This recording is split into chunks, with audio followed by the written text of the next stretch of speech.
Сәлеметсіңдер ме, құрметті оқушылар? Мен Қарағанды облысы білім басқармасының Балқаш қаласы білім бөлімінің Әлихан Бөкейханов атындағы нөмірі 15-ші мектеп лицейінің математика пәнінің мұғалімі Тілеуберген Анеля Қайратқызымын. Бүгінгі біздің тақырыбымыз бірлесіп орындалатын жұмыстарға қатысты есептер. Сабағымыздың мақсаты жай бөлшектерге арифметикалық амалдар қолданып мәтінді есептерді шығару. Бірнеше объектінің бірлесіп орындалатын жұмыстары қай жерде кездеседі екен? Күнделікті өмірде екі немесе бірнеше жұмысшы бірлесіп бір тапсырманы орындайтын жағдайларда, және де шебер мен оның үйретушісі бірлесіп бір тапсырманы орындаған кезде, құрылысшылардың екі бригадасы бірігіп бір үй салған кезде, сол сияқты екі немесе үш құбыр қатар аққан сумен хауызды толтырған кезде, және сол сияқты жағдайларда кездеседі екен. Және де бір-біріне қарсы қозғалатын екі дененің қозғалысы және өзендегі катердің ағыспен, теплоходтың ағыспен қозғалыстары бірлесіп орындалатын жұмыстарға жатады.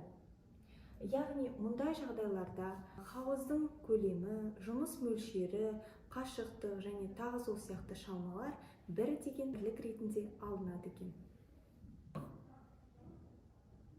Бірінші есепті қарастырайық. Цистернаны бензинмен бірінші насос 24 минутта, ал екінші насос 40 минутта толтырады екен. Екі насостан қатар аққан бензинмен цистерна қанша уақытта толады екен? Осы есепті шығарып көрейік. Бірінші насос 24 минутта. Екінші насос 40 минутта толтырады екен. Есептің шарты бойынша екеуі бірлесіп цистернаны қанша минутта толтырады екен? Соны табу керек. Бірлесіп қанша минутта? Шешу. Яғни біз цистернаның сыйымдылығын бір деп алатын болсақ, бірінші амалда бірді 24-ке бөліп, біз бірінші насостың цистернаның 1 минутта 24-тен бір бөлігінің толтыратын табады екенбіз. 1 минутта бірінші насос. Яғни бірінші насос 24-тен бір бөлігін толтырады. Екінші амал тура солай екінші насостың табамыз. Яғни бұл екінші насостың 1 минутта цистернаның қандай бөлігін толтыратын табамыз. Екінші насос. Ал енді екеуін қосып, екі насос цистернаның 1 минуттың ішінде қандай бөлігін толтыратын табамыз. Ол үшін 24-тен 1-ге қосамыз 40-тан 1-ді. 24 және 40 сандарының ортақ бөлімі бізде 120. 120-ны 24-ке бөлсек 5, 120-ны 40-қа бөлсек 3. Яғни 120-дан 8 қысқарады, нәтижесінде 15-тен 1 шығады. Бұл бірігіп екі насос 1 минутта толтыратын бөлігі. Жазып қояйық. 1 минутта бірігіп.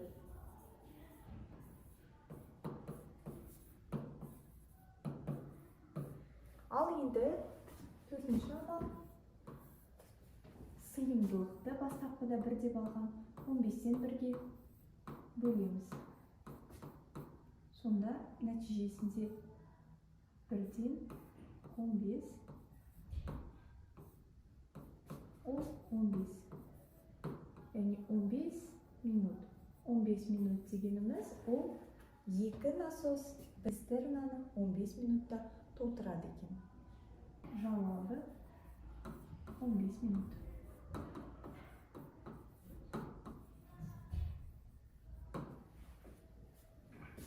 Енді келесі есепті қарастырайық. Ағасы, інісі және қарындасы Бірлесіп қардан ақ қаланы 12 минутта жасады. Қардан жасалған осы ақ қаланы егер ағасы ғана жасаса 24 минутта, егер інісі ғана жасаса 40 минутта жасайды. Егер осы ақ қаланы тек қана қарындасы жасаса, қанша уақытта жасайды? Осы есепті қарастырып көрейік. Есептің шарты бойынша ағасы, інісі, қарындасы бірлесіп 12 минутта ақ қаланы жасайды. Жазып қояйық. Бірлесіп 12 минут. Егер де жалғыз ағасы жасайтын болса, ағасы 24 минутта жасайды екен. Ал егер інісі жасайтын болса жалғыз өзі, ол ақ қаланы 40 минутта жасайды. Бізге табу керек, қарындасы ақ қаланы жалғыз жасаса қанша уақыт жұмсайды екен? Қарындасы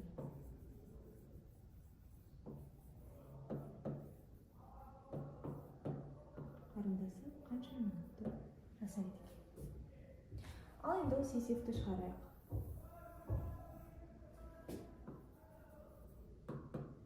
Ең алдымен біз ағасы, інісі, қарындасы үшеуі бірігіп 1 минутта ақ қаланың қандай бөлігін жасайтын тауып аламыз. Ол үшін біз 1-ді бөлеміз 12-ге. 12-ден 1 бөлігін жасайды екен. 1 минутта бірлесіп ақ қаланың 12-ден 1 бөлігін жасайды екен. Келесі екінші амалда біз ағасы жалғыз жасаған кезде ақ қаланың 1 минутта қандай бөлігін жасайтын табамыз. Ол үшін 1-ді бөлеміз 24-ге. 24-тен 1 минутта ағасы дейміз. Яғни ағасы 1 минутта ақ қаланың 24-тен 1 бөлігін жасайды екен. Келесі үшінші амалда тура солай інісінікін табамыз. 40-тан 1. Бұл 1 минутта інісінің 1 минутта інісінің ақ қаланың 40-тан 1 бөлігін жасайтын тауып алдық. Енді соңғы амалда, яғни мен ағасы, інісі, қарындасы бірлесіп жасаған 12-ден 1-де ағасы мен інісінің бірге жасағандағы қосындысын азайтып тастаймын. Азайту 24-тен 1 қосу 40-тан 1. Барлығының ортақ бөлімі бізде 120. 120-ны 12-ге бөлсек 10, 120-ны 24-ге бөлсек 5, және 120-ны 40-ға бөлсек 3. Сонда бізде 120-дан 10 азайту 120-дан 8 болады екен. 120-дан 10-нан 120-дан 8 азайтатын болсақ, 120-дан 2 шығады. Ол бізде қысқарады. Сонда 60-тан 1 шығады. 60-тан 1 дегеніміз қарындасының 1 минутта ақ қаланың қандай бөлігін жасайтынын таптық. Жазып қояйық. 1 минутта қарындасы.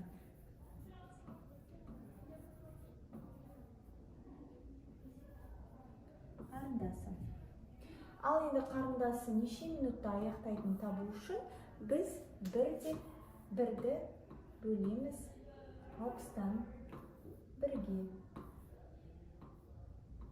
Сонда жауабы 1-ден 60, ол тең 60 минут. Қарындасы ақ қаланы 60 минутта, яғни 1 сағатта аяқтайды екен.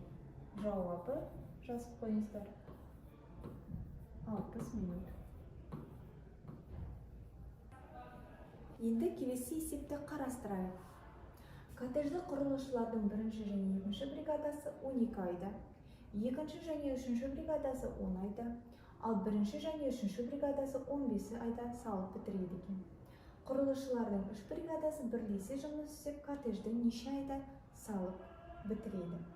Яғни бұл жерде бізде бірінші және екінші бригаданікі белгілі, және екінші және үшінші бригаданың уақыты белгілі, және де бірінші және үшінші бригаданың уақыты берілген.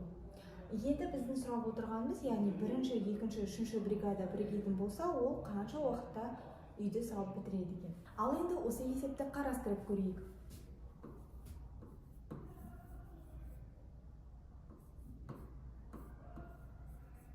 Бірінші және екінші бригада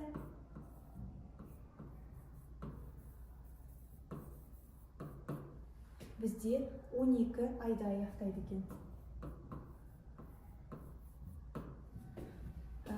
Келесі екінші және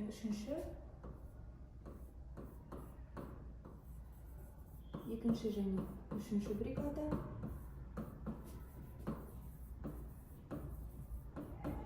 үйді салып 10 айда аяқтайды екен. 10 айда. Келесі бірінші және үшінші бригада біріксе 15 айда аяқтайды екен. Бірінші және үшінші бригада 15 айда аяқтайды екен.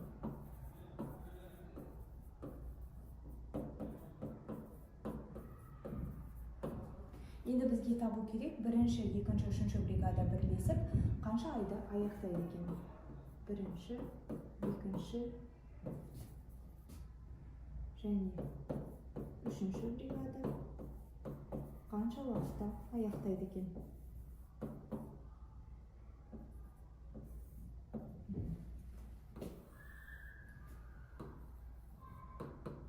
Шешуі. Ең алдымен біз бірінші және екінші бригада бір айда жұмыстың қандай бөлігін орындайтынын табамыз. Бірінші және екінші бригаданы қарастырып аламыз. 1-ді 12-ге бөлеміз. 12-ден бір бөлігі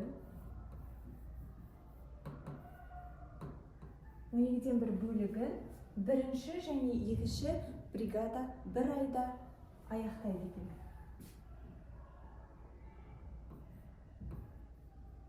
Бірінші және екінші бригада бір айда деп жазып қоямын. Келесі тура солай екінші және үшінші бригаданыкін табамыз. 1-ді бөлеміз 10-ға. Тең 10-нан 1 бөлігі. Жұмыстың 10-нан 1 бөлігін екінші және үшінші бригада аяқтайды екен. Бір айда.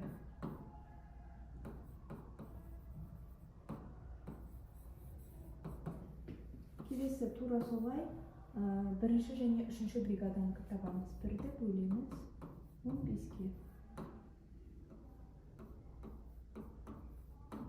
15-тен 1 бөлігін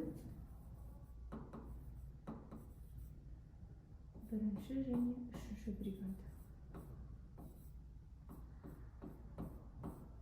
Бір айда 15-тен 1 бөлігін аяқтайды. Тауып алған бөліктерді бір-біріне қосып 2-ге бөлеміз. Жазып қояйық. 12-ден 1 қосу 10-нан 1 қосу 15-тен 1